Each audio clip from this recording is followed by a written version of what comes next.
कहानी की शुरुआत एक भयानक तूफान से जूझते हुए प्लेन से होती है, जहां हमारा मेन कैरेक्टर, जिसका नाम चक था, वह शांति से बैठकर टॉयलेट कर रहा था कि तभी अचानक प्लेन का प्रेशर घटने लगा, जिससे टॉयलेट का दरवाजा खुल गया और कार्गो में आग लगकर एक खतरनाक विस्फोट हो गया। पायलट ने चक को सीट पर बिठाया क्योंकि समुद्र में इमरजेंसी लैंडिंग करनी थी। पायलट ने लाइफ राफ्ट देकर बेल्ट बांधने को कहा। प्लेन तेजी से नीचे गिरने लगा। अब प्लेन समुद्र से लगभग 3000 मीटर दूर था। तभी चक को पता चला कि उसकी गर्लफ्रेंड की दी हुई पॉकेट वॉच गिर गई है। पायलट ने लाइफ जैकेट पहनने को कहा, पर वह दाईं ओर थी। पॉकेट वॉच की वजह से जैक ने अपनी सीट बेल्ट खोल दी और लड़खड़ाते हुए उसे उठाने चला गया। लेकिन वॉच उठाते ही जैसे ही वह जैकेट लेने की कोशिश करने लगा, तभी प्लेन का एंगल बदलने के कारण वह हिल भी नहीं पाया। पायलट ने देखा कि वह अपनी सीट पर नहीं था, इसलिए उसने अपनी सेफ्टी बेल्ट खोल दी। तेज झटकों से पायलट बुरी तरह घायल हो गया। पायलट ने प्लेन को समुद्र की सतह पर धीमी गति से टच कराया, लेकिन गलत लैंडिंग से पानी केबिन में भर गया। सेफ्टी बेल्ट न बंधे होने की वजह से चक की जान बच गई। तभी अचानक प्लेन का ऊपरी हिस्सा फट पड़ा और समुद्र का पानी प्लेन के अंदर भरने लगा। लेकिन किस्मत से चक के हाथ में इन्फ्लेटेबल राफ्ट था, पर जैसे ही उसने उसे खोला, तभी अचानक राफ्ट से जुड़ा हुआ हिस्सा प्लेन में फंस गया। डूबता हुआ एरोप्लेन चक को राफ्ट के साथ नीचे खींचने लगा, पर चक की किस्मत अच्छी थी क्योंकि राफ्ट से जुड़ी हुई रस्सी अचानक टूट गई और इस तरह लाइफ राफ्ट ने उसे खींचते हुए मौत के मुंह से बाहर निकाल लिया। आखिरकार चक सही सलामत समुद्र की सतह तक पहुंच गया। उसने अपनी पूरी ताकत लगाकर राफ्ट पर चढ़ने की कोशिश की और मरते दम तक राफ्ट के किनारे को कसकर पकड़े रहा, लेकिन वह धीरे धीरे उस इंजन की ओर बहने लगा जो अभी भी चल रहा था। पीछे खतरा देखकर उसने तुरंत आंखें बंद कर ली। तभी इंजन में आग लग गई और विस्फोट की लहर ने उसे उछालकर फिर से समुद्र में गिरा दिया। पूरा प्लेन एक जोरदार ब्लास्ट के साथ धीरे धीरे समुद्र में डूब गया, लेकिन खतरा अभी टला नहीं था। चक को न केवल समुद्र की तेज आंधी तूफान का सामना करना पड़ा, बल्कि एक के बाद एक उठती विशाल लहरों को भी झेलना पड़ा। वह बस लाइफ राफ्ट की रस्सी को कसकर पकड़े रहा। इसी तरह पता नहीं कितनी देर बीत गई और अचानक लाइफ राफ्ट की हवा निकल गई। तेज चट्टानों ने उसे फाड़कर लाइफ राफ्ट को घसीटते हुए किनारे तक लाया। अगली सुबह जब धूप उसके चेहरे पर पड़ी, तब उसे महसूस हुआ कि वह जिंदा है और छोटे से आइलैंड पर बहकर आ गया है। लेकिन मौत के मुंह से बच निकलने के बाद भी उसे कोई राहत नहीं मिली, क्योंकि वह नहीं जानता था कि इस अनजान जगह पर उसे कौन कौन सी खतरनाक चीजों का सामना करना पड़ेगा। वह चलते चलते प्लेन से बिखरी हुई चीजें उठाता गया और आइलैंड के अंदर अपने ही जैसे लोगों की खोज शुरू कर दी। लेकिन जब उसने चारों ओर नजर डाली, तो उसका स्वागत केवल कभी खत्म न होने वाले सन्नाटे ने किया। इससे यह साफ था कि वो एक ऐसे आइलैंड पर फंस चुका था जो दुनिया के नक्शे पर भी नहीं था।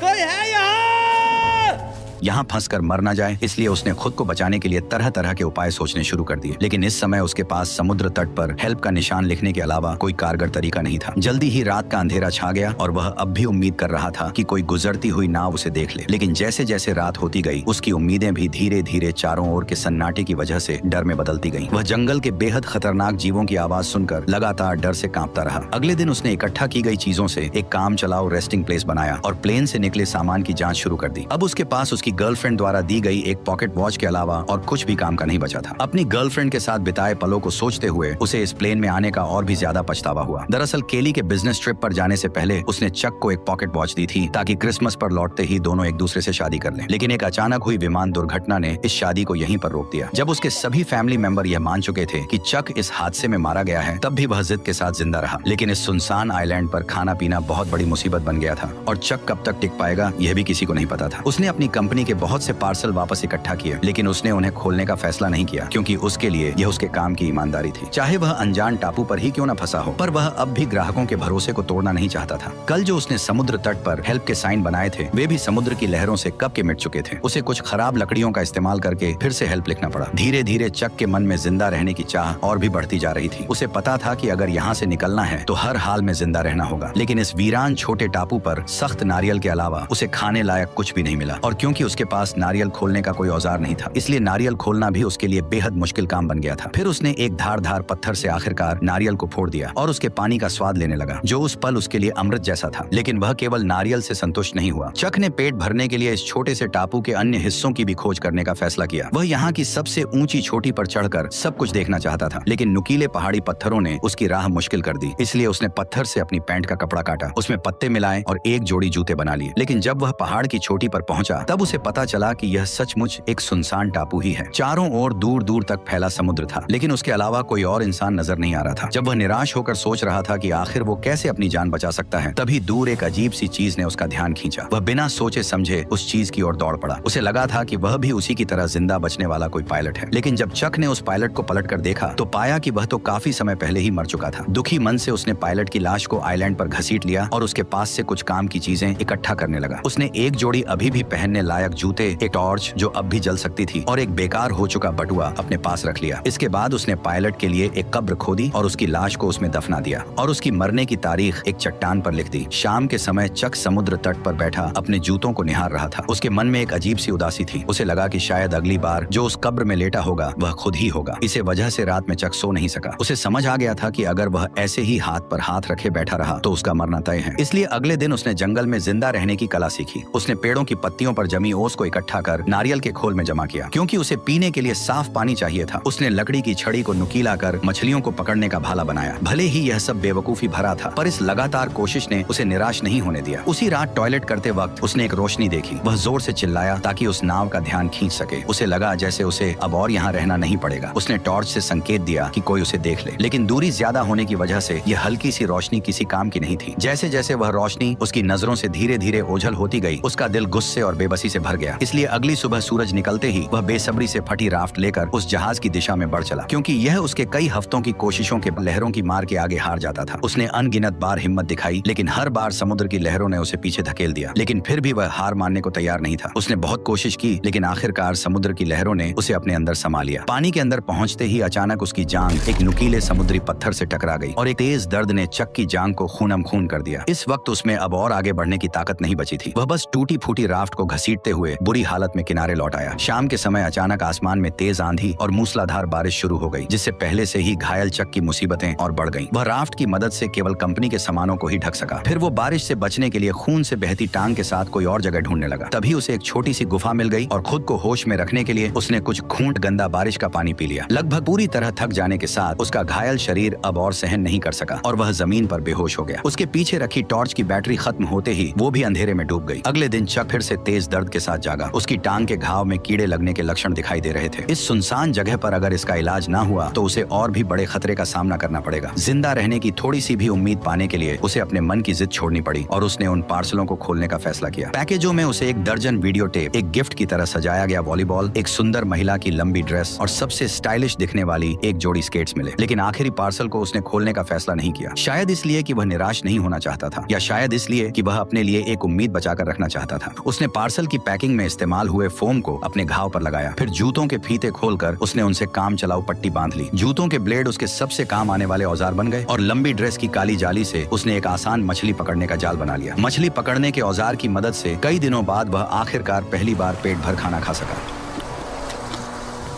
कच्चा खाना निगलना मुश्किल ना हो, इसके लिए चक ने लकड़ी रगड़कर आग जलाने का फैसला किया। लेकिन भले ही उसने सुबह से लेकर शाम तक और फिर शाम से लेकर अगली सुबह तक लगातार कोशिश की, पर फिर भी उसके मन में जो छोटी सी चिंगारी थी वह उसकी उम्मीद के मुताबिक आग नहीं बन सकी। जब उसके दोनों हाथ रगड़ते रगड़ते छिल गए तब उनसे ताजा खून बहने लगा, जिससे चक का गुस्सा फुट पड़ा।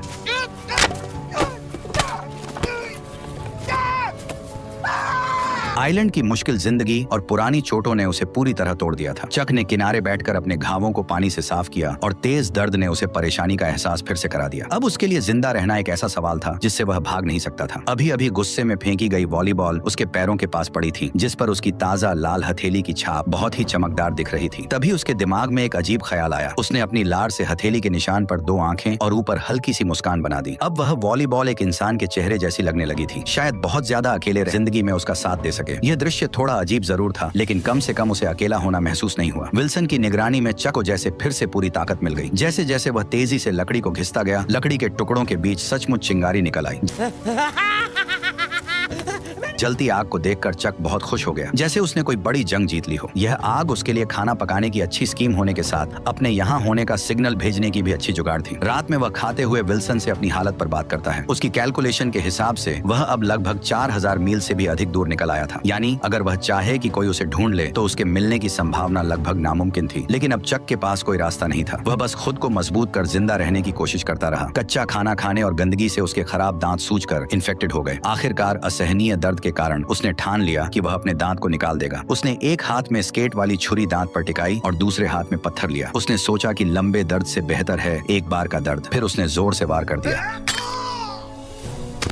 जंगल में जिंदा रहने में एक्सपर्ट होने के बाद भी उसकी आंखों में अब वह चमक नहीं रही थी। 4 सालों के अंदर चक अब एक जंगली आदमी बन गया था। हालांकि मछली पकड़ने में माहिर होने से उसे मांस की कमी नहीं थी, लेकिन उसकी आंखों में पहले जैसी जीने की गुंजाइश गायब हो चुकी थी। अब वह बच निकलने की कोई उम्मीद नहीं रखता था और हर दिन का जिंदा रहना बस उसकी अकेलेपन का एक और दिन था। पर कुछ समय बाद उसे चट्टान के किनारे से एक टिन का टुकड़ा मिला और वो उसे समुद्र तट पर ले आया। लेकिन जैसे ही समुद्री हवा ने उस टिन के टुकड़े को गिरा दिया, तभी अचानक उसके दिमाग एक आइडिया में आया। अगर वह इसका इस्तेमाल समुद्र की लहरों को चीरने के लिए कर सके तो शायद सच में उसके पास इस जगह से निकलने का मौका हो सकता है। यह आइडिया आते ही उसने एक पल और इंतजार नहीं किया। उसे इस सुनसान टापू पर से जल्द निकलना था। चक तुरंत हरकत में आ गया। सबसे पहले उसे एक नाव बनानी थी। उसने बहुत सारी टहनियां इकट्ठा की और उन्हें एक साथ रखा। फिर जंगली रस्सियों का इस्तेमाल किया और सबको एक साथ बांध दिया। यहाँ तक कि बेकार वीडियो टेप को भी रस्सी बना लिया। अब चक की मेंटल स्टेट बिगड़ने लगी थी। उसे लगने लगा कि विल्सन उसे देख रहा है और उसे जाने नहीं देना चाहता। इसी वजह से उस रात वह विल्सन से झगड़ पड़ा। मैं अपनी पूरी जिंदगी तुमसे बात नहीं कर सकता। सुना तुमने 2 टके के वॉलीबॉल।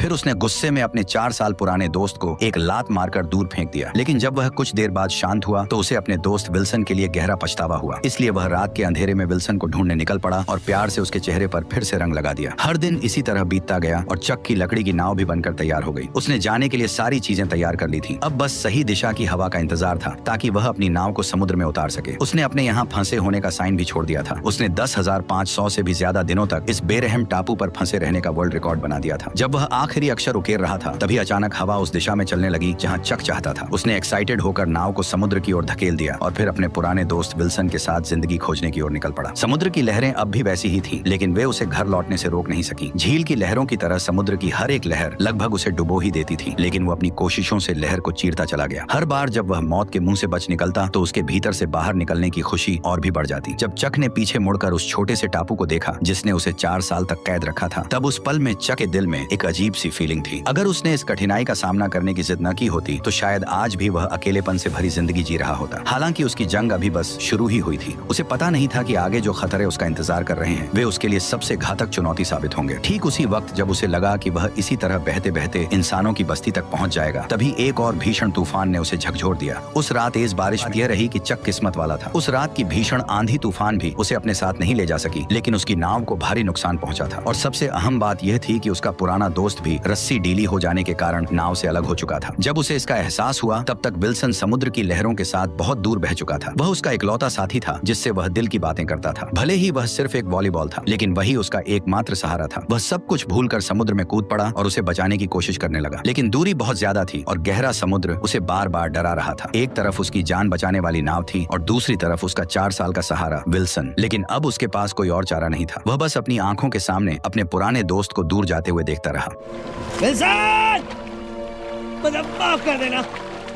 इस तरह उसने अपना इकलौता दोस्त खो दिया और एक बार फिर अकेलापन और बेबसी ने उसे पूरी तरह घेर लिया। लगभग पूरी तरह से टूट चुकी लकड़ी की नाव को देखते हुए और चारों ओर फैले समुद्र को निहारते हुए इस पल चक को बहुत अच्छी तरह समझ आ गया कि वह अब कभी भी अपने घर वापस नहीं जा सकेगा। जिस वजह से जो उसके भीतर जीने की इच्छा अभी अभी जगी थी वह पूरी तरह टूट गई। आखिरकार उसने नाव का चप्पू भी फेंक दिया और तय कर लिया कि अब वह बस चुपचाप इंतजार करेगा कि समुद्र जल्द से जल्द उसे निगल जाए। ठीक उसी समय जब चक ने मौत का सामना करने के लिए खुद को तैयार किया, तभी एक ऐसी सीटी की आवाज गूंज उठी जिसे उसने सिर्फ अपने सपनों में ही सुना था। वह उम्मीद खोए हुए अपनी आखिरी ताकत जुटाकर मुड़ा और देखा कि एक विशाल मालवाहक जहाज उसके सामने तैर रहा था। तभी जहाज में मौजूद सभी लोगों ने चक को भी देख लिया और इस तरह कई सालों की कठिनाइयों के बाद चक आखिरकार फिर से प्लेन में बैठकर अपने घर लौट आया। उसकी सही सलामत जिंदा लौट आने की कहानी ने उसे पूरे शहर में मशहूर कर दिया। लेकिन चक को इन सब बातों से कोई फर्क नहीं पड़ता था। वह बस अपनी गर्लफ्रेंड से मिलना चाहता था जिसे उसने 4 साल से नहीं देखा था। लेकिन जब उसकी गर्लफ्रेंड की बजाय एक आदमी दरवाजा खोलकर सामने आया तो वह हैरान रह गया। उस आदमी ने चक से कहा,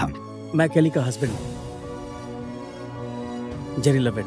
तब उसे पता चला कि जिसे वह याद करता रहा वह अब शादीशुदा थी और एक बच्चे की मां बन चुकी थी। केली का हस्बैंड चक को शांत करते हुए अपनी पत्नी का बचाव कर रहा था। शायद तुम्हें उसे थोड़ा और वक्त देना चाहिए। इतना कहकर वह वहां से चला गया। केली को रोते देख चक को उसकी हालत समझ आ गई। वह समझ गया उसकी कोई गलती नहीं थी। चक भी शायद वही करता। उस रात कंपनी ने स्वागत में समुद्री जानवरों की दावत दी। मेज पर रखी स्वादिष्ट मछलियां और बड़े केकड़े देखकर उस पल चक ने कुछ अजीब महसूस किया। उसके मन में उस आइलैंड की यादें थी, क्योंकि टापू पर उबाऊ लगने वाले केकड़े और मछलियां यहाँ लजीज खाना बन गई थी। अगले दिन चक ने उस पार्सल को मंजिल तक पहुंचाया जिसे उसने टापू पर खोला नहीं था और एक थैंक्स लेटर भी दिया। उसने आभार जताया कि इसी पैकेज